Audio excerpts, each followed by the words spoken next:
এই জিনিসটা মানুষকে পশু বানিয়ে দেয়। একজন ইয়াবা আসক্তের এমন স্বীকারোক্তিকে সামনে রেখে বাংলাদেশে ইয়াবার ভয়াবহ বিস্তার নিয়ে অনুসন্ধানী প্রতিবেদন প্রকাশ করেছে আন্তর্জাতিক সংবাদ মাধ্যম দ্য আইরিশ টাইমস।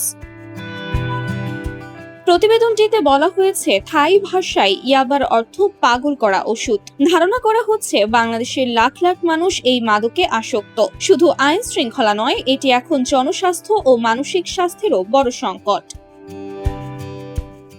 জাতীয় মানসিক স্বাস্থ্য ইনস্টিটিউটের চিকিৎসক ডক্টর মোহাম্মদ আরিফুজ্জামান বলেছেন, দেশে মাত্র প্রায় ৩৫০ জন মনোরোগ বিশেষজ্ঞ রয়েছেন। অথচ ২০১৮-১৯ সালের জরিপ অনুযায়ী মানসিক স্বাস্থ্যসেবা প্রয়োজন এমন প্রায় ৯০% মানুষই কোনো চিকিৎসা পান না। তার মতে, মানসিক স্বাস্থ্যসেবার ঘাটতি মাদকাসক্তি বাড়ার অন্যতম কারণ। প্রতিবেদনে আরও উঠে এসেছে, ইয়াবা এখন শুধু ব্যক্তি জীবন নয়, অর্থনীতি, অপরাধ এবং সামাজিক স্থিতিশীলতার সঙ্গেও জড়িয়ে গেছে। অনেক আসক্ত মাদকের খরচ চালাতে নিজেরাই কারবারি হয়ে যাচ্ছেন। বিশেষজ্ঞদের মতে, সহজলভ্যতা এবং মানসিক চাপ দুই মিলেই বাড়ছে ইয়াবার ব্যবহার।